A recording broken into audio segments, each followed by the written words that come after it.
지난 어저께죠. 수련회를 갔다가 어저께 왔습니다. 어저께 와서 목이 좀 가라앉아 있어요, 사실. 그래서 제가 무게를 잡는 것이 아니라 이게 축 처졌어요, 사실은. 그래서 여러분들 양해 부탁드립니다. 목소리가 좀 좋지 않고 특히 좀 거북하더라도 그래도 좋죠, 뭐 그죠? 이 정도면 뭐 훌륭하지 않습니까?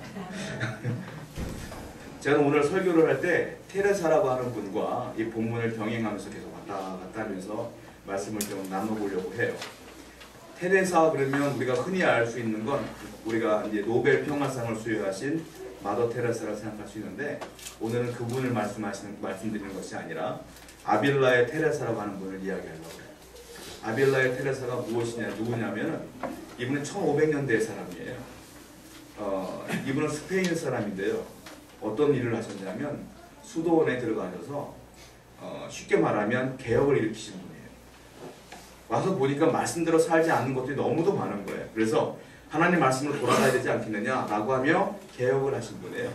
독일에서는 누가 개혁을 했습니까? 루터가 했습니다.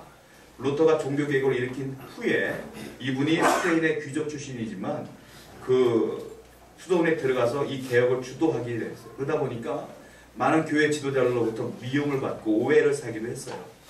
그럼에도 불구하고 이분은요 미소를 잃지 않았다고 그래요.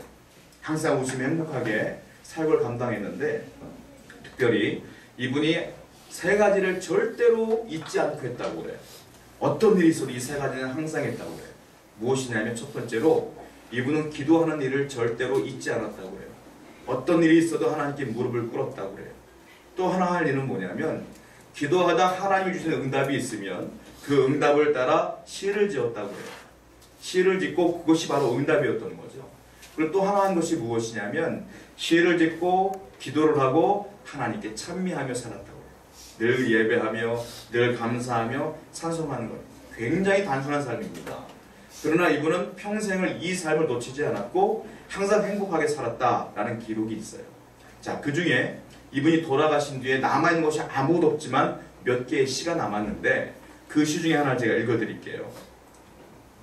길지 않습니다. 잘 들어보세요. 어느 것에도 마음이 흔들리지 말라. 무엇에도 걱정하지 말라. 모든 것은 지나가는 것. 하나님은 변치 않으시나니 인내함으로 모든 것을 행할 것이라. 하나님을 지닌 자 부족함이 없나니 하나님만으로 만족하도다. 저는 맨 마지막 줄이 참 인상 깊더라고요. 하나님을 지닌 자 부족함이 없나니 하나님만으로 만족하도다. 이분은 부족한 거 투성이었어요. 사실 물질도 집도 아무것도 없었으나 그분의 고백은 뭐냐면 하나님을 지닌 자 부족함이 없나니 하나님만으로 나는 만족하도다. 이러고 돌아가셨어요. 그래서 많은 구도자들이 수도자들이 이분의 삶을 따라가려고 애를 썼다고 해요. 하나님으로 만족하는 삶이 무엇일까? 그래서 이것을 따라가기 위해서 혼자 산에 가서 기도도 하고 말씀도 연구하며 살았으나 현실적으로 많은 사람들이 하나님만으로 만족하는 삶을 잘 못 사는 건 사실이에요. 저나 여러분들이나 고백은 하죠. 하나님만으로 만족하겠습니다. 그러나 과연 그럴까요? 그렇지 않을 때가 너무 많다는 거예요. 말씀을 증거하는 부족한 정도 회개하는 마음으로 말씀을 전합니다. 우린 다 부족해요. 만족하지 않아요. 그러나 기억해야 될 게 예수님께서 그렇게 선포를 했거든요. 본문 보십시오. 35절입니다. 35절 같이 한번 읽겠습니다. 요한복음 6장 35절 시작. 예수께서 이르시되 나는 생명의 떡이니 내게 오는 자는 결코 죽지 아니하리요 나를 믿는 자는 영원히 목마르지 아니하리라. 뭐라고 하십니까? 나는 생명의 떡이니 내게 오는 자는 결코 줄이지 아니하실 것이요 나를 믿는 자는 영원히 목마르지 아니할 것이다. 주님께 나오는 자는 배고픔도 목마름도 없다는 얘기예요. 영원히 주님께서 선포하신 거예요. 그러니까 주님만으로 만족해라 이 말이에요. 이게 사실은 나만으로 만족해라 이 말인데 많은 사람들은 그러지 않아요. 나만으로 만족하지 않겠느냐. 내가 너에게 배고픔을 면케할 것이며 목마름을 면케할 것이니 이 자기선언, 예수님이 자기선언 우리 믿어야 될 줄로 믿습니다. 그런데 많은 분들은 또한 저는 그러지 못할 때가 많다는 거예요. 과연 아까 그 말씀드렸던 것처럼 하나님만으로 만족하려면 우리가 무엇을 어떻게 해야 될까요? 그 부분을 한번 살펴보려고 그래요. 첫 번째 우리가 생각해야 될 게 있어요. 영원하신 양식, 영원하신 생명 대신 그 예수님을 우리가 발견해야 됩니다. 그래야지 이것이 가능해져요. 사실은 예수님이 영원한 양식입니다, 생명입니다 라는 것을 발견할 줄 알아야 돼요. 우리는 그렇게 생각해요. 주님이 우리의 양식이죠. 우리의 생명이죠. 우리는 알고 여기 와 있습니다. 라고 고백합니다. 저희도 그렇고 여러분도 그래서 여기 앉아있는 거 아니겠어요? 그런데 잘 생각해 보십시오. 과연 그런가? 왜냐? 많은 사람들은 교회에 오면 복 받는다고 그래요. 축복받는다고 그래요. 그래서 주여 나에게 복을 주십시오 라고 기도할 때가 많아요. 많은 사람들은 얘기해요. 주여 내 질병을 고쳐주십시오 라고 기도할 때가 많아요. 그런데요, 질병이 고침받으면 감사하지만 그렇지 않으면 주님을 원망할 때도 종종 있다. 잘 들어보십시오. 주님으로부터 파생되어지는 것들을 섬기고 있지는 않습니까? 주님을 믿음으로 말미암아 파생되어지는 것들이 더 중요하다고 여길 때가 있지 않느냐는 거예요. 많은 은사, 능력, 부흥, 방언, 주님으로부터 파생되어지는 것들이 절대적인 있는 건 착각하고 살 때가 너무 많다는 거예요. 그러니까 제가 말씀드린 건 그게 아니라 주님으로부터 파생되는 것이 아니라 주님 자체가 생명 양식이라 이거예요. 근데 많은 분들은 그것을 바라보지 못할 때가 많다는 거예요. 대표적인 게 뭐냐면 은사 같은 겁니다. 능력. 여러분 저를 볼 때 어떻게 보실지 모르겠지만 저는 어린 시절에 어떤 교회에서 살았냐면 은사주의 교회에서 자랐어요. 은사주의. 거기는 은사가 막 불들이 일어나요. 어린 시절부터. 가만히 부흥회가 끝나잖아요. 그러면 초등학생들이 앞에 나와요. 나와서 간증해. 저는 뭐 주님을 만났습니다. 방언 간증하다 방언이 되어가다 방언을 막 간증. 그런 교회에서 제가 살았어요. 그러니까 어린애들도 방언하죠. 어린애들 막 환상 보죠. 통변하죠. 목사님이 워낙 그렇게 능력이 많아서 그 지역에 귀신들이 누군가 나타나면 목사님께 전화가 와요. 목사님들이 그걸 처음 보는 목사님들이 어떻게 하죠? 그럼 목사님이 가셔요. 가셔서 기도하면 귀신이 쫓겨나고. 이런 교회에서 제가 흥작을 했기 때문에 방언하고 통변하고 예언하고 환상 보고 입신하고 이런 거는 저는 뭐 당연한 건 줄 알아요. 당연한 거. 교회마다 다 그런 줄 알았어요. 근데 그런 것들이 뭐예요? 예수 믿음으로 파생된 것들 은사와 능력들 아닙니까? 저는 그것이 진짜 중요한 줄 알고 그것들을 따라가고 그걸 추구했죠. 저도 나름대로. 그러나 신학을 공부하고 설교자가 되어가면서 그것이 중요하지 않을 수도 있다는 생각들을 하게 됐어요. 왜냐하면 그것이 중요한 것이 아니라 뭐가 중요한 거예요? 예수님이 중요한 거예요. 여러분이 저를 볼 때 어떻게 볼지 모르겠지만 저요 괜찮은 사람이에요. 왜냐하면 저 방언해요. 방언합니다. 그리고요 통변도 해요. 여러분들에게 제가 통변을 안 해주는 것뿐이 통변도 해요. 여러분들이 방언하는 거 가끔 한국말로 들려요. 그리고 제 기도 방언은 당연히 한국말로 해석이 되어요. 통변 은사 있어요. 예언과 능력, 환상 하나님이 어떤 은사를 주셨냐면 안수를 하잖아요. 이번 수련회 때 제가 첫날 그렇게 해줬는데 사역을 그들은 모르죠. 제가 사역을 했는지도. 안수를 하면 어떤 마음을 주시냐면 자, 오해하지 말고 제가 이상한 목사가 아니고 자랑하려는 건 아니라 제가 제대로 가르쳐주기 위해서 설명하는 거예요. 안수를 하면 하나님이 주신 은사 중에 하나가 뭐냐 픽처링이라는 게 있어요. 그 사람에 대한 영상이 딱 보여요. 제 마음속에. 그리고 거기에 대한 해석이 저한테 들려요. 이것이 이 사람이 이런 상황이다라는 걸 깨닫게 해주셔요. 그리고 저는 그거를 교묘하게 기도로 설명해줘요. 근데 이 사람은 기도해주는 걸 아는 거야. 저는 말 안 해주니까. 기도로만 해줘요. 나중에 목사님 어떻게 하셨어요? 이렇게 말하는 분도 꽤 있어요. 저는 그것이 은사예요. 그리고 신유 은사 저 있어요. 왜냐면 제 아내가 흉통 때문에 고생을 되게 많이 했거든요. 매일매일 아팠거든요. 제가 어느 날 그 얘기를 듣고 금요일날 기도했어요. 그 다음날부터 지금까지 하나도 안 아파요. 우리 애들 아프잖아요. 제가 기도해줘요. 양복 기도해요. 금방 나요. 여러분들에게는 제가 다 비밀스럽게 제가 감추고 있는 것 뿐이지. 아프면 가능하면 약 드시고요. 정 안 되면 저를 찾아오시면 제가 기도해드릴게요. 사실. 제가 왜 이러냐면 저는 깨달았거든요. 뭘 깨달았냐면 지금 제가 말씀드렸던 수많은 은사와 능력들 없어도 된다는 걸 깨달았거든요. 사실. 없어도 돼요. 그럼 제가 가만 생각해 보니까 없으면 안 될 게 있어요. 뭐냐면 주님이 안 계시면 안 되겠더라고요. 제 안에. 주님이 안 계시면 안 되는 거예요. 그래서 저는 그런 것들 제가 부정하진 않지만 굉장히 중요하게 여기지만 더 중요한 분이 예수님이기 때문에 저는 말씀 위주로 사역한다고 생각해요. 그것이 맞다고 생각해요. 여러분들도 그렇게 생각해야 될 줄 믿습니다. 이번 수련회 기간 동안에 같이 했던 목사님과 대화를 했어요. 좀 충격적인 얘기를 들었어요. 이분이 그러는 거예요. 같은 지방에 한 목사님이 계시는데 개척을 하셨대요. 개척을 했는데 부흥이 안 되는 겁니다. 부흥이 안 되니까 목사님들 답답하잖아요. 그러니까 이분이 어떻게 하냐면 지금 서울 강남의 논현동 쪽에 이단이 하나 있어요. 큰 이단이 있어요. 지금 옛 처음에는 이단 시비가 붙었다가 어느 교단은 이단이라고 정교됐고 지금 아직은 잘 모르겠다 이런 분들도 있고 하지만 큰 교회가 있어요. 지금. 근데 그 교회가 능력이 많이 나타난대요. 막 병고침이 막 불들이 일어난대요. 그러니까 이 목사님이 거기에 막 부흥이 되니까 현혹된 거예요. 야, 저렇게 능력이 많으면 내가 부흥하겠구나 라는 착각을 해서 그 목사님과 교제를 하기 시작해요. 그리고 그 목사님을 찾아가고 예배도 참석하면서 훈련도 받기 시작해요. 우리 교단 목사님이시거든요. 그랬다는 거예요. 제가 그 얘기 듣는 순간 기가 막혔어요.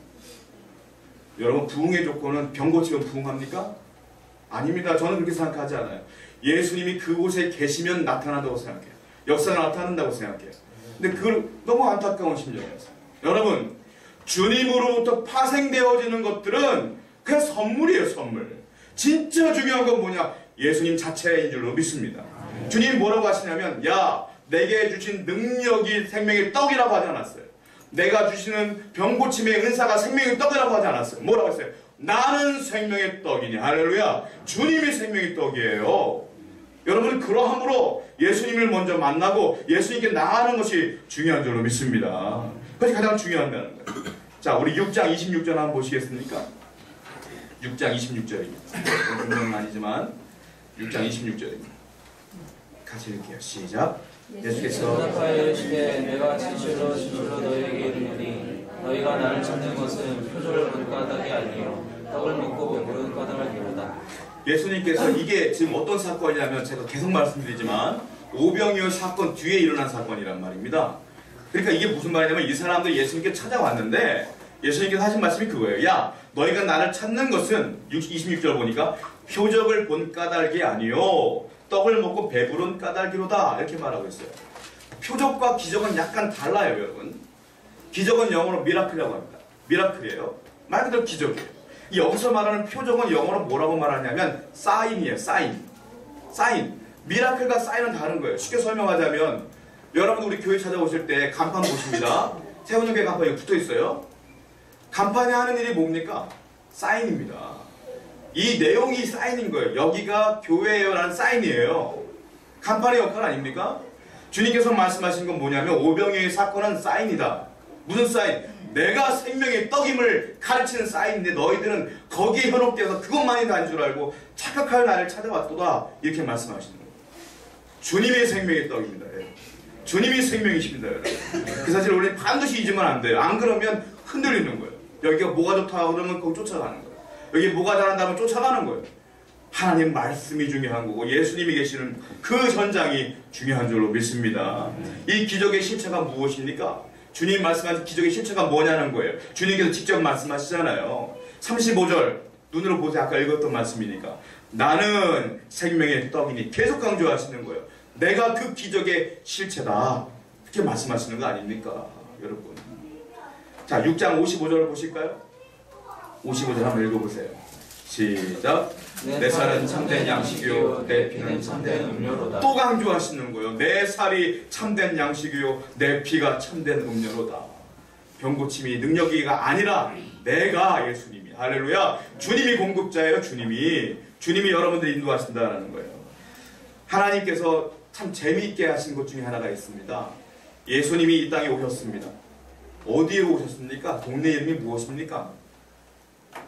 갑자기 초등학교 성경 퀴즈 하는 것 같은데 어디서 태어나셨죠? 베들레헴에서 태어나셨어요. 유다 땅 베들레헴. 베들레헴의 원뜻이 무엇인 줄 아십니까? 떡집입니다. 떡집. 베들레헴 뜻이 떡집이에요. 그런데 교묘한 공교롭게도 우리 예수님께서 뭐라고 하세요? 나는 생명의 떡이라. 하나님의 위트인 것 같아요. 하나님이 아주 재미있게 만드신 거예요. 주님이 오신 목적은 떡집에 오셨어요. 왜냐? 그분을 믿으면 내 생명이 구원받는 거예요. 그것이 주님의 은혜인 줄 믿습니다. 두 번째, 우리가 하나님으로 만족하려면 어떻게 살아야 될까요? 자, 주님 자체가 생명의 떡인 걸 알았단 말이에요. 그럼 그 다음에 어떻게 해야 될까요? 아는 게 중요한 게 아니잖아요. 어떻게 될까요? 그분을 신뢰해야 돼요. 신뢰는 믿는 겁니다. 그런데 여기서 말하는 것은 믿음을 어떻게 표현하고 있냐면 본문은 35절을 또 보시면 뭐라고 써있냐면 예수께서 이르시되 나는 생명의 떡이니 내게 오는 자는 이렇게 표현하고 있어요. 내게 오는 자야만 결코 줄이지 아니할 터이요. 주님께 나아가는 자가 줄이지 않는 거예요. 주님께 나아가지 않는 사람은 줄이는 거예요. 무슨 말인지 알겠죠? 주님께 나아가야만 우리가 배고프지 않는다, 생명을 얻는다, 이 말씀하시는 거예요. 그러므로 주님을 신뢰하는 게 중요하다. 36절을 보십시오. 본문입니다. 시작. 그러나 내가 너에게 이르기를 너희는 나를 보고 믿지 아니하는도다 하느니라. 내가 지금 네 앞에 있음에도 불구하고 나를 믿지 않는다 이거예요. 그 떡만 기억하지. 내가 있음에도 불구하고 안 믿느냐? 이 말씀하고 계시는 거예요. 여러분 이런 사람들 엄청나게 많습니다. 교회 안에도 많아요. 주님이 분명히 살아계심에도 불구하고 주님을 믿지 않는 분들 굉장히 많아요. 1930년대에 세계 문학계의 큰 별 중에 큰 별은 윌리엄 서머셋 모음이라는 분이에요. 아주 좋은 책들을 많이 쓰신 분이잖아요. 이분이 조카가 이제 로빈 모음이라는 분인데요. 이분이 크리스천이고 이제 삼촌 되시는 이분은 예수님을 안 믿는 거예요. 이분이 얼마나 대단하냐면 이분이 91세가 되었을 때가 이제 1965년쯤 됐을 거예요. 그때 91세임에도 불구하고 펜레터를 300통씩 매일같이 받는 거예요. 그러니까 인기와 부와 명예를 다 가지신 분이에요, 사실. 그러니까 부러울 게 없는 분이죠. 이제 돌아가실 날이 얼마 안 남은 거예요. 지중해에 큰 저택이 있습니다. 거기서 이제 돌아가실 날만 기다리며 계시는 거예요. 이제 조카 로빈이 갔어요. 갔더니 지중해가 보이죠. 정원이 커져. 뜰이 멋있죠. 하인들이 많죠. 가구를 보니까 가격을 헤아릴 수 없는 고급 가구들이 막 있죠. 하인들이 은접시에다가 밥을 갖다 주는데 삼촌 얼굴 보니까 행복해 보이지가 않아. 창백해. 죽을 날이 얼마 안 남은 거예요. 그러니까 로빈이 뭐라고 했냐면 성경책을 줬어요. 한번 읽어보십시오. 그 다음날 또 찾아갔어요. 근데 삼촌이 뭐를 읽고 있어요. 삼촌이 얘기합니다. 네가 준 성경을 읽고 있는데 이런 구절이 있구나. 읽어주는 거예요. 사람이 만일 온 천하를 얻고도 제 목숨을 잃으면 무엇이 유익하리요? 참 감동이 된다. 그런데 내가 이 죽을 날이 얼마 안 남았는데 내가 지금부터 믿는다고 뭐 되겠니? 그래서 믿기를 거부하는 거예요. 너무너무 안타까운 심정으로 이 글을 써요. 여러분, 사람이요 주님께 나가는 것, 믿는 것 그리 쉬운 거 아닙니다. 여러분이 이 자리에서 주님을 믿는다고 고백하는데 여러분들 이거 굉장히 어려운 일들을 잘 감당하시는 거예요. 정말 놀라운 축복임을 믿습니다. 왜냐하면 저는 15살 때 주님을 처음으로 영접합니다. 성령으로 영접하고 하나님이 정말로 주님이 나의 구세주라는 걸 영접하게 되면서 제가 했던 행동이 있어요. 전 전도를 나갔어요.